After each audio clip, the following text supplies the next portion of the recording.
ജീവനോട് ഇരിക്കുന്ന മനുഷ്യരെ ഭയക്കുണ്ട്. കാരണം ഹൃദയത്തിന് ഒരിക്കലും ഭയക്കേണ്ടതില്ല. ചെറിയ മക്കളൊക്കെ വരുമ്പോൾ അത് വലിയൊരു പ്രയാസമാണ്. എന്നാൽ അത് ഈ ജോലിൻ്റെ ഭാഗമാണ്. അതൊരു ജോലി, നല്ലൊരു കർമ്മപരമായ ജോലിയാണ്. ഒരു മനുഷ്യായുസിൻ്റെ അവസാനം മരണം. ജനനം പോലെ തന്നെ ഒരു മനുഷ്യനെ സംബന്ധിച്ചിടത്തോളം പ്രധാനപ്പെട്ടതാണ് മരണവും. എല്ലാം വെട്ടിപ്പിടിച്ച് നമ്മൾ അവസാനം എത്തുന്നത് ശ്മശാനത്തിലേക്കാണ്. ശ്മശാനത്തിൽ 10 വർഷമായി ജോലി ചെയ്യുന്ന രഞ്ജൻ ചേട്ടനെ നമുക്ക് പരിചയപ്പെടാം. ഞാൻ 10 വർഷമായി ജോലി ചെയ്യാൻ തുടങ്ങിയിട്ട്. ഇവിടെ ഞാനും എൻ്റെ കൂടെ വേറൊരു 3 ആൾക്കാരും കൂടിയുണ്ട്. 10 വർഷമായി നമ്മൾ മൃതദേഹം ദഹിപ്പിക്കുന്ന ജോലിയുമായി ബന്ധപ്പെട്ട് ചെയ്തുകൊണ്ടിരിക്കുന്നുണ്ട്. മൃതദേഹം കൊണ്ടുവരുന്ന സമയത്ത് ഉണ്ടാകുന്ന ഓരോ പ്രയാസങ്ങൾ നമുക്ക് ചിലതെല്ലാം ഉണ്ടാകാറുണ്ട്. കാരണം വെച്ചാൽ കൊണ്ടുവരുമ്പോൾ ചില ആൾക്കാർക്ക് വളരെ മാനസികമായിട്ട് പ്രയാസമുള്ളത് ഇതായിരിക്കും അധികം ഉണ്ടാവുക. അതിനകത്ത് ചിലത് കുട്ടികളൊക്കെ ആകുമ്പോൾ വല്ലാത്ത പ്രയാസങ്ങളും മാനസികമായിട്ട് വിഷമം ഉണ്ടാവും. എന്നാലും നമ്മളൊരു ജോലി ചെയ്യുന്ന ഒരാൾ എന്നുള്ള നിലയിൽ ആ മൃതദേഹം കൊണ്ടുവരുമ്പോൾ അത് വളരെ ഭംഗിയായി ഒരു കർമ്മം പൂർത്തീകരിക്കാൻ വേണ്ടി നമ്മുടെ മനസ്സ് അതിന് അതുമായിട്ട് പാകപ്പെടുത്തി എടുക്കാവുന്നേ ഉള്ളൂ. കാരണം വെച്ചാൽ പ്രയാസങ്ങളുണ്ടാകുന്ന എപ്പോഴും പ്രയാസങ്ങൾ, ദുഃഖങ്ങളാണ് ഈ ജോലി. കാരണം എന്ന് വെച്ചാൽ മരിച്ച വീട്ടിൽ നിന്ന് ആൾക്കാർ വരിക, കരയുക, പിടിക്കുക, അങ്ങനെയുള്ള പ്രയാസങ്ങൾക്ക് അത് അവരുടെ പ്രശ്നങ്ങളാണ്. അപ്പോൾ അതുണ്ടാവും.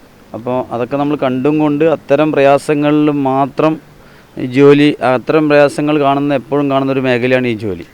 അപ്പോൾ നമ്മളെപ്പോഴും ഒരു നല്ല സന്തോഷത്തിലായിരിക്കില്ല നമ്മളെപ്പോഴും. കാരണം വെച്ചാൽ എപ്പോഴും ഈ ഇവിടെ ആൾക്കാർ കാണാൻ വരുന്നത് കരഞ്ഞും പിടിച്ചതൊക്കെ എന്നപ്പോൾ ഇത് കണ്ടുകൊണ്ടാണ് നമ്മൾ ഈ ജോലി ചെയ്യുന്നത്.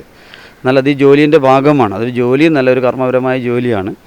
അത് ഈ ഇതിനകത്ത് ഉണ്ടാകുന്ന സംഭവങ്ങൾ ഇങ്ങനെയൊക്കെ തന്നെയാണ്. ഏറ്റവും കൂടുതൽ വിഷമിച്ചുകൊണ്ട് ശവദാഹം നടത്തിയത് ആരുടെയാണ്? അങ്ങനെ എന്തെങ്കിലും ഉണ്ടോ? അനുഭവം എന്തെങ്കിലും ഉണ്ടോ? കുട്ടികളതാണ്. കാരണം എന്ന് വെച്ചാൽ ചെറിയ അപകടങ്ങളൊക്കെ ആയിട്ട് വന്നിട്ടുള്ള കുട്ടികളത്. കാരണം എന്ന് വെച്ചാൽ സാധാരണ സ്വാഭാവിക മരണമല്ലാതെ അപകടം, കാരണം അല്ലാതെ പിന്നെ അസുഖം കാരണമൊക്കെ ചെറിയ മക്കളൊക്കെ വരുമ്പോൾ അത് വലിയൊരു പ്രയാസമാണ്. കാരണം അവർ വരുമ്പോൾ നമുക്ക് പ്രയാസമുണ്ട്. എങ്കിലും നമ്മളത് ആ ജോലി ഒരു കർമ്മപരമായ ജോലിയാണ്. അവരുടെ ആ ഒരു മൃതദേഹം കൊണ്ടുവരുന്ന സമയത്ത് മനസ്സിൽ മറ്റൊന്നും കാരണം പ്രയാസങ്ങളൊക്കെ മാറ്റി വെച്ച് അതിന് വേണ്ടുന്ന കാര്യങ്ങൾ, ആ കർമ്മപരമായ കാര്യങ്ങൾ പൂർത്തീകരിക്കാൻ ഞങ്ങൾ എപ്പോഴും മനസ്സ് അതിന് സന്നദ്ധമാക്കി ചെയ്യാറുണ്ട്. എങ്ങനെയാണ് ശവദാഹത്തിൻ്റെ ഒരു ചിട്ടവട്ടങ്ങൾ എങ്ങനെയാണെന്ന് ചുരുക്കി പറയുമോ? ഇതിൻ്റെ കർമ്മം എന്ന് വെച്ചാൽ അത് ഓരോ സ്ഥലത്തും ഓരോ സമുദായത്തിനും ഓരോ രീതിക്കായിരിക്കും കർമ്മങ്ങൾ. അത് കർമ്മത്തിൽ ഞങ്ങളത് കാര്യങ്ങൾ കൈയെടുത്താറില്ല. കാരണം വെച്ചാൽ അത് ആ വരുന്ന ആൾക്കാരുടെ ആ പ്രദേശത്തുള്ള ആരെങ്കിലും അതിൻ്റെ കർമ്മിയോ അല്ലെങ്കിൽ അതുമായി ബന്ധപ്പെട്ട് കൂടുതൽ പരിചയമുള്ള അത് ഒരു ദേശത്തുള്ള കർമ്മമാണ്. അത് നമ്മൾ ഇവിടെ പ്രത്യേകിച്ച് ഇന്നതേ ചെയ്യാൻ പാടില്ലെന്നില്ല. ഇവിടെ മൃതദേഹം കൊണ്ടുവരുന്നതും ഇത് വെച്ചു കൊടുക്കുന്നതുമായ ജോലി ഞങ്ങളത്.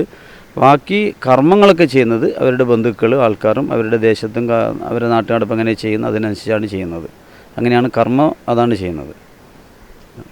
ചേട്ടൻ്റെ വീട് എവിടെയാണ്? എൻ്റെ വീട് മണലിലാണ്. ഇപ്പം ഞാൻ താമസിക്കുന്നത് ചാലാടാണ്. മണലിലാണ് സ്വന്തം വീട്. വീട്ടിലാരൊക്കെയുണ്ട്? അമ്മ, ഭാര്യ, 2 മക്കൾ. ഇഷ്ടത്തോടെയാണ് അപ്പോൾ ഈ 10 വർഷമായിട്ട് ഇവിടെ ജോലി ചെയ്യുന്നത്? ഈ ജോലി നമ്മളൊരു ജോലിയെന്ന് മാത്രം കാണാൻ പറ്റില്ല. കാരണം ഇതൊരു കർമ്മപരമായ ജോലിയാണ്. കാരണം ഇങ്ങനെ പ്രയാസങ്ങളൊക്കെ ഉണ്ടെങ്കിലും നമ്മൾ ആ ജോലിനെ ഒരിക്കലും നിഷ്ഠമായി കാണാൻ പാടില്ല. കാരണം അങ്ങനെ നമ്മൾ കാണുവാണെങ്കിൽ ഡോക്ടർമാരൊക്കെ അനുഭവിക്കുന്നത് വളരെ അതിലും വലിയൊരു പ്രയാസമാണ്. കാരണം ഒരു ജീവൻ നിലക്കാൻ പോകുമ്പോൾ അപകടങ്ങളൊക്കെ ആയിട്ട് ഹോസ്പിറ്റലിൽ എത്തിപ്പെടുമ്പോൾ ഡോക്ടർ അപകടം പറ്റിയ ആക്സിഡൻ്റൊക്കെ ആയിട്ട് ഫുള്ള് ചോരയിൽ കുളിച്ചതും പൊട്ടിയിട്ടും ഇതായിട്ടുള്ള മനുഷ്യനെ കൊണ്ടുപോകുമ്പോൾ ഡോക്ടർ അങ്ങനെ അതിലൊന്നൊരു ഭയന്ന് കഴിഞ്ഞാൽ നമ്മുടെ ജീവൻ നഷ്ടമാവും. അപ്പോൾ ഏറ്റവും കൂടുതൽ കാരണം ഇതിലങ്ങനെ വേറൊരു ഇത് നമ്മൾ ചിന്തിക്കാറില്ല. കാരണം നമ്മൾ അവരെയും കുറിച്ചൊന്നും നമ്മൾ ചിന്തിക്കുകയാണെങ്കിൽ നമ്മുടെ ഈ ജോലി ഒരിക്കലും ഒരു ഇതല്ല.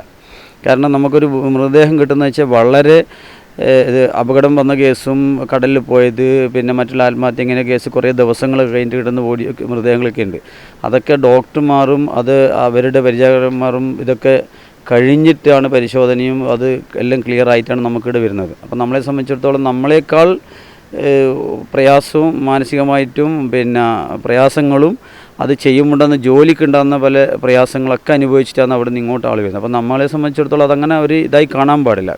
ഈ മൃതദേഹം എന്ന് പറയുന്നത് തന്നെ നമുക്ക് എല്ലാവർക്കും പേടി ഉണ്ടാകുന്നൊരു സംഭവമാണ്. അപ്പോൾ ഈ 10 വർഷമായി എന്ന് പറഞ്ഞു ജോലി ചെയ്യാൻ തുടങ്ങിയിട്ട്. അതുകൊണ്ട് എന്തെങ്കിലും പേടി, രാത്രി കാലങ്ങളിൽ പേടി അങ്ങനെ എന്തെങ്കിലും ഉണ്ടായിട്ടുണ്ടോ? മൃതദേഹത്തിനോട് നമ്മളൊരിക്കലും പേടിക്കേണ്ട ആവശ്യമില്ല. നമ്മൾ മരിച്ചുപോയ ഒരാളിൽ അത് കർമ്മപരമായും അല്ലെങ്കിൽ പ്രകൃതിയുടെ ഓരോ പൂർവ്വകാലങ്ങളിലുള്ള ഓരോ ആൾക്കാർ പറയും പോലെ പലതും വിശ്വാസങ്ങളൊക്കെ ഉണ്ട്. പക്ഷേ ആ വിശ്വാസത്തിൻ്റെ പേരിൽ നമ്മൾ മൃതദേഹത്തിന് ഭയപ്പെടേണ്ട ആവശ്യമില്ല. കാരണം നമ്മൾ ആ മൃതദേഹത്തോട് കാണിക്കേണ്ട ആദരവും ഓടും കൂടി അത് കാര്യങ്ങൾ ചെയ്യുക എന്നുള്ളതാണ്. നമ്മളതിനൊരു ബഹുമാനത്തോടെ കാണുന്നില്ലെങ്കിലാണ് അത് തെറ്റ്. കാരണം നമ്മൾ ബഹുമാനത്തോടെ കാര്യങ്ങൾ ചെയ്യുവാണെങ്കിൽ അതിൽ യാതൊരു ഇതുമില്ല. നമ്മൾ മൃതദേഹത്തിനെ കണ്ട് ഭയക്കേണ്ട ആവശ്യമൊന്നുമില്ല. നമ്മൾ ഭയക്കേണ്ടത് നമ്മളെപ്പോലെയുള്ള ജീവനോട് ഇരിക്കുന്ന മനുഷ്യരെ ഭയക്കേണ്ട. കാരണം മൃതദേഹത്തിന് ഒരിക്കലും ഭയക്കേണ്ടതില്ല. രാവിലെ എത്ര മണിക്ക് ചേട്ടൻ ഇവിടെ എത്തും? രാവിലെ നമുക്ക് 6 മണിക്ക് ഏകദേശം നമ്മൾ ഒരാളായിട്ട് അങ്ങനെ മാറി മാറി വരും. 6 മണിക്ക് നമ്മൾ വരും. നമ്മൾ 7 മണിയാകുമ്പോൾ നമ്മുടെ ജോലി തുടങ്ങും. 6 മണിയൊക്കെ 7 മണിയിലടക്കം ഇവിടെ ഈ കുഴിമുടുകൾ ചടങ്ങാണ്. കാരണം വെച്ചാൽ ഇന്ന് മൃതദേഹം വെച്ച ആളുടെ 3-ാം നാളിൽ കർമ്മം ചെയ്ത് അപ്പോൾ 6 മണിയാകുമ്പോൾ അത് തുടങ്ങും. അപ്പോൾ 7 മണിയാകുമ്പോൾ അത് കഴിയും. അപ്പോൾ അത് കഴിഞ്ഞാൽ പിന്നെ നമ്മൾ രാവിലെ 6 മണിക്ക് വന്ന് നമ്മൾ ഇതേവരെ വൈകുന്നേരം 6 മണി 8 മണി ഇങ്ങനെയൊക്കെ ആകും പോകാൻ വേണ്ടി. കാരണം രാവിലെ 10 മണിയാകുമ്പോൾ മൃതദേഹം ദഹനത്തിന് തുടങ്ങും.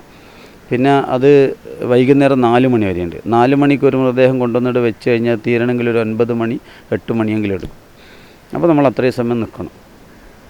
4 മണിക്ക് മുഴുവൻ കഴിഞ്ഞാലേ അപ്പോൾ പോകാൻ വേണ്ടി പറ്റും. പൂർണ്ണമായിട്ടും കഴിഞ്ഞാലേ നമ്മൾ പോകാറുള്ളൂ. കാരണം വെച്ചാൽ അത് കത്തി തീർന്നെന്നുള്ള ബോധ്യപ്പെട്ടതിന് ശേഷം മാത്രമേ നമ്മൾ പോകും. അതിന് മുൻപ് ഒരു കാരണവശാലും പോകില്ല. അതിനങ്ങനെ എങ്ങനെ മാറി മാറി ആൾ നിൽക്കും. നമ്മൾ എന്തായാലും നമുക്കെന്തെങ്കിലും അത്യാവശ്യം ഉണ്ടെങ്കിൽ പണി കൂടിയുള്ള ആൾക്കാരെ നിർത്തിയിട്ടേ പോകുള്ളൂ.